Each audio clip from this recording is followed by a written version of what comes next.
সরকারি চাকুরিতে সকল গ্রেডের কোটা পদ্ধতি বাতিল ও মেধাভিত্তিক নিয়োগের পরিপত্র বহাল রাখার এক দফা দাবিতে চট্টগ্রাম নগরীর দেওয়ানহাটে রেলপথ ও সড়কপথ অবরোধ করেছে চট্টগ্রাম বিশ্ববিদ্যালয় ও অধিভুক্ত কলেজের শিক্ষার্থীরা।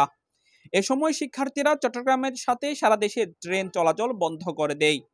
এছাড়া সড়কপথ অবরোধের ফলে নগরীতে দীর্ঘ যানজটের সৃষ্টি হয়েছে। বুধবার সকাল 11টায় নগরীর দেওয়ানহাটে জড়ো হয়ে শিক্ষার্থীরা দুই ভাগে ভাগ হয়ে রেলপথ ও সড়কপথ অবরোধ করেন।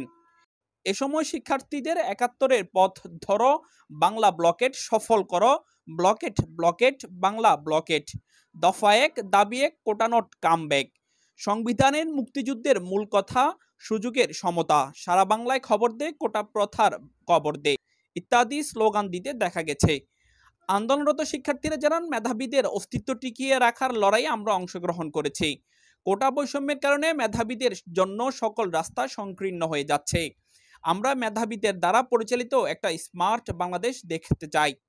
আন্দোলনকারীদের সাথে কথা বলে জানা গেছে, রেল লাইন অবরোধের পাশাপাশি শিক্ষার্থীরা দুই ভাগে বিভক্ত হয়ে সড়কপথ ও রেলপথ অবরোধ করেছে।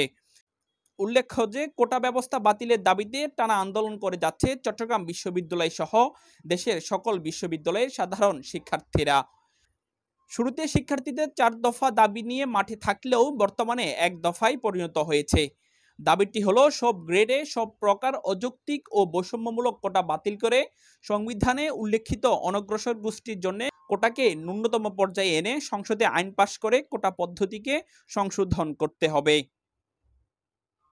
আব্দুর রহমান ইমন, নিউজ ডেস্ক, দেশ বর্তমান।